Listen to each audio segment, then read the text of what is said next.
Good evening friends, welcome to second day of code as book club.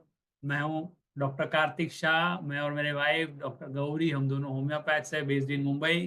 कल आप first session attend किए थे, second session में आए हो, कॉन्ग्रेचुलेशंस। और आज भी हमारी इच्छा है कि आपको हम हमारी कोड एज की जो टीम है कोचिस की, आपको वैल्यू देंगे। तो कल अगर थोड़ा रिकैप करूँ, एक्चुअली हम टाइम बचाने के लिए आई विल जस्ट हम डायरेक्टली टू द टॉपिक। ये बुक के ऊपर मैंने कल बात शुरू की थी, how life works by Andrew Matthew. जितने भी चैप्टर्स हुए उसमें से अगर कुछ सारांश निकालना है तो ये बुक किस चीज के बारे में है कि भाई जब अच्छा होता है तो अच्छे के बाद अच्छा क्यों होते रहता है लोगों के साथ, और अगर बुरा होता है तो बुरे के बाद बुरा क्यों होते रहता है। और ये राइटर बोलते हैं कि वो इसके वजह से होता है कि हमारे थॉट्स जो है ना, वो थिंग्स है, यानी थॉट्स एक्चुअली एक वस्तु है जो सब चीज को इम्पैक्ट करती है। यानी हमारे थॉट्स सर्कमस्टेंसेस को पैदा करते हैं, और उससे भी ज्यादा, थॉट से ज्यादा पावरफुल हमारे थॉट्स के साथ जो जुड़ी हुई फीलिंग्स, जो भावना है, इमोशन है, वो परिस्थिति को बदली कर सकती है। तो अगर हम अच्छी भावना रखेंगे, अच्छी फीलिंग्स रखेंगे, तो हमारे साथ अच्छा अच्छा ज्यादा होगा। और अगर हम लोग बैड फीलिंग रखेंगे, सैड फीलिंग रखेंगे, विक्टिम वाली फीलिंग रखेंगे, एंगर वाली फीलिंग, तो हमारे साथ बुरा बुरा बुरा होगा।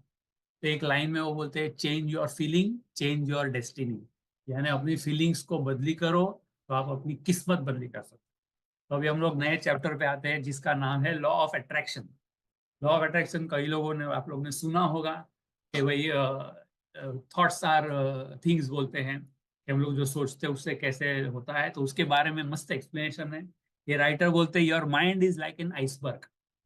जो नॉर्थ पोल साउथ पोल में होते हैं ना आइसबर्ग, वो छोटा सा 10-20% पानी के ऊपर होता है, बर्फ का माउंटेन। और 90% पानी के नीचे होता है जो दिखता नहीं है, उसको आइसबर्ग बोलते हैं। बोले हमारे माइंड में भी ऐसा है, एक छोटा सा होगा 10% या उससे भी कम, जिसको कॉन्शियस माइंड बोलते हैं, जागरूक मन। और 90% से ज्यादा है जो दिखता नहीं है, उसको बोलते हैं अर्ध जागरूक या सब कॉन्शियस माइंड।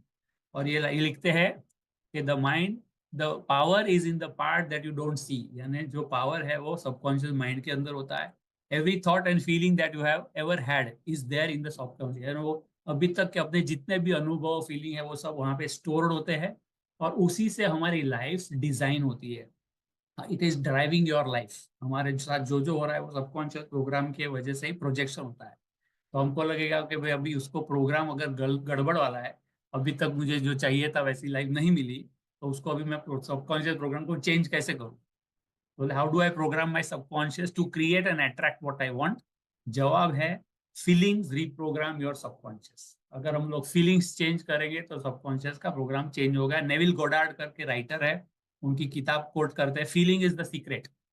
बोलते हैं ideas are impressed on the subconscious through the medium of feeling. No idea can be expressed on the subconscious mind until it is felt.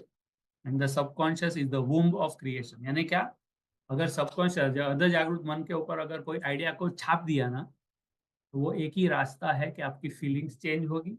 और उसी से आपके सबकॉन्शियस माइंड में वो एक अंकुरित होता है ना, सीड, ऐसे वो अंकुरित होगा और वहीं पे से क्रिएशन होता है। वो वूम है, सबकॉन्शियस माइंड एक वूम है जहाँ पे सीड अंकुरित होता है पॉजिटिव फीलिंग का, और फिर वो रियल लाइफ में जन्म लेता है। तो और वो आगे बोलते हैं बहुत अच्छी बात कि everything has a unique vibration. Universe में हर वस्तु की, हर चीज की एक अलग वाइब्रेशन है। बोलते कई साल पहले ऐसा डिस्कवर हुआ था कि साउंड जो बोलते हैं ना, आवाज, उस वो एक वाइब्रेशन है। फिर कुछ साल के बाद डिस्कवर हुआ कि लाइट वेव जो है ना, लाइट लाइट वो भी एनर्जी, वो भी एक वाइब्रेशन है। और बोले 2000 में, अरे 20th सेंचुरी में वापस साइंटिस्ट लोगों ने क्या किया, एटम जो होता है ना, एटम को ब्रेक करते करते करके करके छोटा ही पार्टिकल नीचे नीचे तक गए। तो वो बोले कि ये मैटर, जो हम जिस कोई चीज को पदार्थ बोलते हैं ना, द्रव्य, बोले वो भी वाइब्रेशन ही है, वो सिर्फ एनर्जी ही है। बोले everything is vibration, end of course vibration is energy. यानी हम लोग, अगर मैं ये पकड़ू, ये रिमोट है, तो हम लोग को दिखता है कि ये मैटर है। और ये क्वांटम फिजिक्स का जो साइंस है ना, एकदम एडवांस, बोलते हैं ये एक्चुअली एनर्जी ही है। वो अंदर इलेक्ट्रॉन उस तरीके से वाइब्रेट हो रहे हैं जिसके वजह से अपने को ये एक रिमोट कंट्रोल दिख रहा है। बोलते हैं peanut is a peanut only because its energy as a particular vibration. और जो वाइब्रेशन एक चीज का होगा उसके वजह से वो मूंगफली बन जाएगी। थोड़ा वाइब्रेशन अलग हो जाएगा तो वो डायमंड बन जाएगा, और थोड़ा अलग हो जाएगा तो बोले फ्रेंच फ्राई बन जाता है। और बोलते हैं लॉ ऑफ अट्रैक्शन क्या है कि एक थॉट उसके जैसे थॉट को अट्रैक्ट करता है। वैसे जो लाइक अट्रैक्ट्स लाइक, बोले उसके लिए every bit of matter in the universe would need to have a different frequency from other thing. यानी क्या, अगर अट्रैक्ट करना है तो वो सामने वाली चीज को सेम फ्रीक्वेंसी होनी चाहिए, सेम एनर्जी होनी चाहिए, तो ही अट्रैक्ट होगा। अभी ये मैं अगर आपको सिंप्लीफाई करूँ ना, तो मैं जरा बुक के बाहर का एक आपको मस्त एक्सपेरिमेंट दिखाता हूँ, जो मुझे फेसबुक में मिला था, और उससे आपको ना बहुत अच्छा कन्वे हो जाएगा, आप देखना।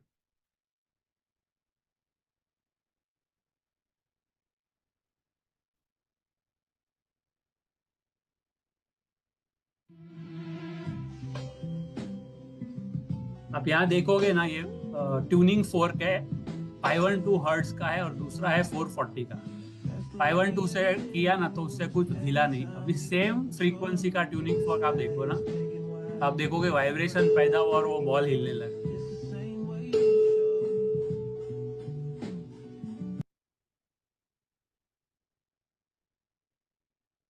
समझा?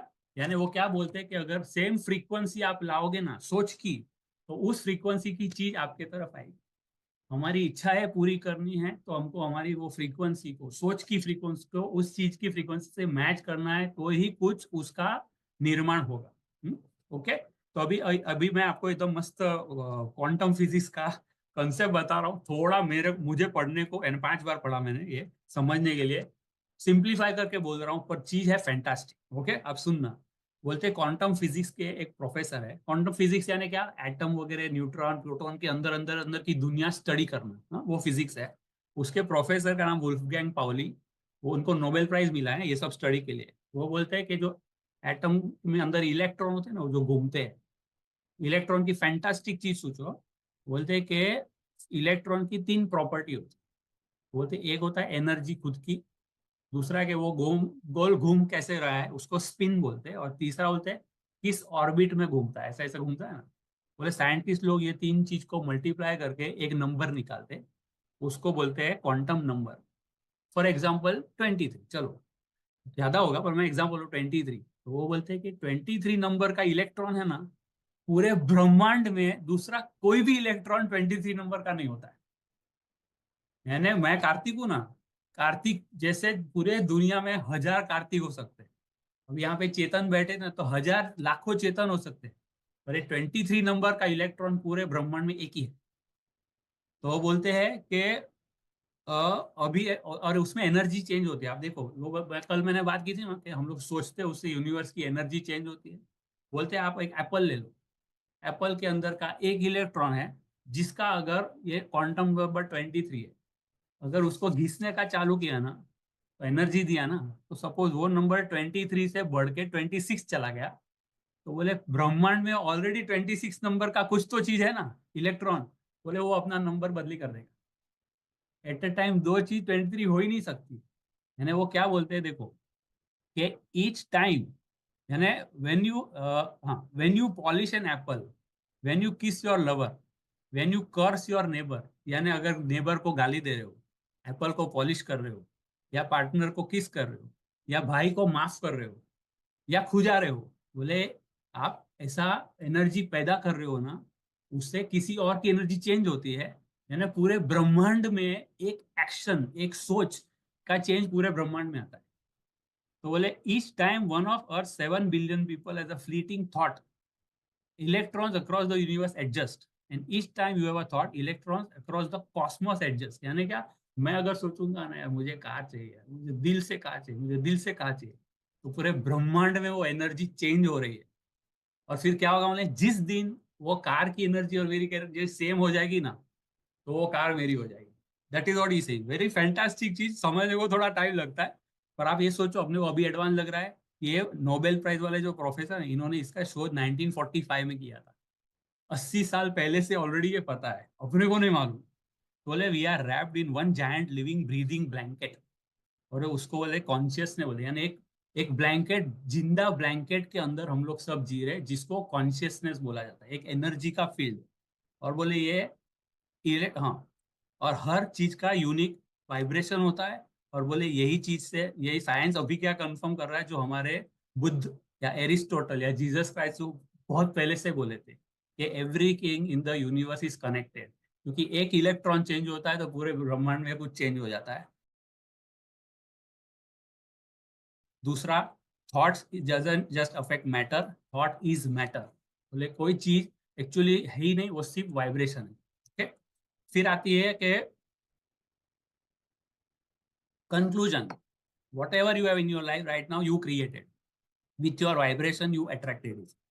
When you change how you feel, you change what shows up. यानी अपने को चाहिए तो वाइब्रेशन चेंज करो। और वो कैसे चेंज करने का, अपना वाइब्रेशन पॉजिटिव गुड थिंग्स आप रोज ढूंढिए, जो अच्छी चीज है उसको ढूंढो। लोगों को ब्लेम करने का बंद करो, फिर खुद को ब्लेम करना बंद करो, क्योंकि नेगेटिव एनर्जी आएगी।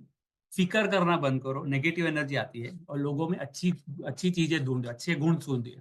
और वो बोलते हैं कि हमारे स्पिरिचुअल टीचर भी हमको यही सिखाते थे। आप देखिए, बी ग्रेटफुल, यानी कृतज्ञता, माफ करो लोगों को, प्यार करो लोगों को ब्लेम कम करो, एंड हैव फेथ के सब बराबर हो जाए। तो ये साइंस से प्रूव होता है। फिर कभी कभी लगता है कि मेरा लॉ ऑफ अट्रैक्शन सच क्यों नहीं होता है, हर बार मैं सोचता हूँ पर मुझे तो नहीं मिलता है। तो एक यहाँ पे एक लेखिका है, उन्होंने उनको एक लेटर भेजा कि मेरा हर चीज सोचा हुआ सच होता।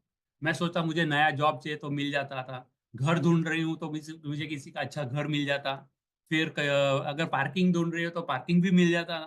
पर मैं बुक ढूंढ रही हूँ तो बुक भी मिल जाती है किसी के हाथ में। और बोले मैं $1,000,000 मुझे चाहिए, वो सोच रही हूँ को मिला नहीं। बोले वहां पे लॉ ऑफ अट्रैक्शन क्यों सच नहीं हुआ? तो उसके 3 कारण बताते हैं। बोले we choose a goal that did not excite us, है ना, ऐसा एक गोल ढूंढा जो एक्चुअली अपने दिल में घंटी नहीं बजाता है, यानी $1,000,000 अब आगे आएगा। फिर दूसरा है, या तो हम लोग फोकस कर रहे हैं उसकी कमी के ऊपर, ना कि उस चीज के ऊपर। इसलिए मैं सोचूं कि मुझे कार चाहिए, पर ज्यादा मैं सोच रहा हूँ कि मेरे पास कार नहीं है। और तीसरा है कि we chose goals we didn't really believe are possible, कि हमने ऐसा कुछ सोच लिया जो हम लोग एक्चुअली बिलीव नहीं करते कि सच होने वाला। तो उसमें एग्जांपल दे रहे पहले वाले का। बोले कि $1,000,000, बोले पहले पहले लगे अरे $1,000,000, बोले एक्चुअली $1,000,000 से कुछ घंटी नहीं बचती है। बोले $1,000,000 बैंक में होएगा तो क्या फायदा। और $1,000,000 आपकी लाइफ में क्या कर सकता है, कि भाई मेरे बच्चे का एजुकेशन हो जाएगा, या मैं नया घर ले लूंगा या ले लूंगी, या हम लोग वेकेशन में पूरी फैमिली जाएंगे। वो जो होता है ना पैसे से, उसके साथ फीलिंग जुड़ी हुई है। अगर वो फीलिंग पकड़ सकेंगे ना, तो वो आपका $1,000,000 का सपना सच हो सकता है। फिर दूसरा है कि वो जो लैक वाली बात, कि आप उसको पाने के बजाय वो नहीं है उस पर फोकस कर रहे हो। उन्होंने एग्जांपल दिया कि पिज्जा लेने को रेस्टोरेंट में गए, बोले ऑर्डर दे दिया, फिर 15 मिनट हो गए आपका पिज्जा नहीं आया। फिर आप सोच रहे अरे मेरे बाजू में जो आया है वो मेरे बाद में आया, उनका खाना आ गया। फिर आप सोच रहे हो कि शायद हमारा शेफ, वो वेटर भूल गया मेरा ऑर्डर। धीरे धीरे गुस्सा हो रहा है। और बाद में वो सामने वाला खा के चला भी जाता है बिल पे करके, आपका पिज्जा नहीं आया। बोले क्या हुआ? बोले 15 मिनट ही सिर्फ आपको जो चाहिए था उस पर फोकस कर रहे थे, बाकी का पूरे टाइम आपके पास पिज्जा नहीं है उसके ऊपर फोकस था। तो बोले वो होता है, वो नहीं होना चाहिए, वो ट्रैप। और लैक थॉट्स को कैसे, यानी कि एग्जांपल दिए लैक थॉट्स कैसे होते। I wish I was rich, काश मैं अमीर होता। यानी अमीर हूं ऐसा नहीं, काश मैं अमीर होता, यानी अभी नहीं हूं। फिर काश मैं कॉन्फिडेंट होता, काश मेरा जॉब अलग होता, काश मेरा हस्बैंड केयरिंग होता। यानी ये सब है ना कमी के थॉट्स है, लैक के थॉट्स है, उस हमको लैक ही मिलेगी वाइल ऑफ अट्रैक्शन। और if you feel good when you are thinking about your goal, you are creating good thing. या एक चेक है कि हम लोग राइट सोच कर रहे हैं कि नहीं। देखो अगर हम लोग कुछ सोच के अगर अच्छा, दिल में अच्छा लगेगा ना, तो आप राइट ट्रैक पे हो, ऐसा बोलते हैं, और उससे आप लोग अच्छी चीज क्रिएट करोगे। पर कोई बात सोच के आप लोग को दुख लगता है ना कि नहीं यार मजा नहीं आ रहा है, तो प्लीज अंडरस्टैंड कि आप रॉन्ग चीज क्रिएट करने के प्रोसेस में, तो उसको स्टॉप कर देना चाहिए। तो nutshell conclusion, when you feel good you are creating what you want, when you feel bad you are creating what you don't want. और आपको स्टार वॉर्स का मैं फैन हूँ, स्टार वॉर्स मूवी का। छोटा था ना तभी मैं देखता था। उसमें लुक स्काईवॉकर थे और उनके टीचर थे, उनका नाम था योडा। वो बिलीफ के ऊपर बोलते। वो जो चेला बोलता है कि वो है ना, वो उनको उड़ना सिखाते कि कैसे उड़ा जाता है, कैसे टेलीकाइनेसिस। तो वो चेला बोलता है आई कांट बिलीव इट, कि मैं भरोसा नहीं है। तो गुरु बोलता है that is why you fail, इसीलिए तो तुम फेल होते हो। यानी वो बोलते हैं सक्सेस या कोई भी चीज को सच करने के लिए बिलीव करना इंपॉर्टेंट है। क्यों? क्योंकि बोले बिलीव करोगे ना आपके गोल को, तो ही उसकी फीलिंग पैदा होगी, गुड फीलिंग। है ना, अगर मैं सोचूं कि हाँ मेरी कार आएगी, अगर मैं बिलीव करता हूँ तो उसकी खुशी आई ना। अगर मैं बिलीव ही नहीं करूँ, मैं सोचूंगा रोल्स रॉयस और बिलीव ही नहीं कर रहा हूँ, तो घंटी भी नहीं बजने वाली। तो बिलीफ इज वेरी इंपॉर्टेंट। हाँ, और फिर दूसरा आता है चैप्टर इमेजिन। हर चीज जो चाहिए ना वो इमेजिन करनी है, क्योंकि सोच और फीलिंग। और बोलते हैं कि मुझे है ना बुक लिखने की इच्छा थी, फर्स्ट बुक उनकी थी, बोले मुझे लिखने की आदत नहीं थी, और मेरे पास सिर्फ बुक का टाइटल था, बीइंग हैप्पी। तो बोले और मेरा ड्रीम था कि मैं 1 मिलियन यानी 10 लाख कॉपी बेचूंगा। बोले रोज एक पेज लिखता था ब्रेकफास्ट के पहले। और मैंने एक कैसेट बनाया था, हाफ एन आवर का रिकॉर्डिंग, जिसमें मैंने बोला था being happy is an international best seller, बस। Being happy is a international best seller. तो वो बुक, वो रिकॉर्डिंग है ना, मैं रोज हाफ एन आवर गाड़ी में सुनता। बोले 1 साल सुना, कुछ नहीं हुआ। बोले सब जगह पर मेरी मैन्युस्क्रिप्ट भेजी, सबसे रिजेक्शन आया। फिर बोले वो चालू किया, उसके 2 साल के बाद मैं सिंगापुर गया ना, तभी मेरी एक फ्रेंड के साथ मेरे बात की। तो मेरी फ्रेंड बोले मेरे नेबर पब्लिशर है, उनको मैं बुक दूं पढ़ने को? तो बोले दो। वो बाद में फोन आ गया, वो पब्लिशर बोलता है वो पब्लिश करेगा। और बोले 1.5 साल के बाद वो मार्केट में आ गई, और मैं उसकी रॉयल्टी कमा रहा हूं। तो बोले मैंने वो इमेजिन किया, उसकी वजह से ये हुआ है। So now my time is over, अभी मुझे और एक एक्साइटिंग स्पीकर को इन्वाइट करना है।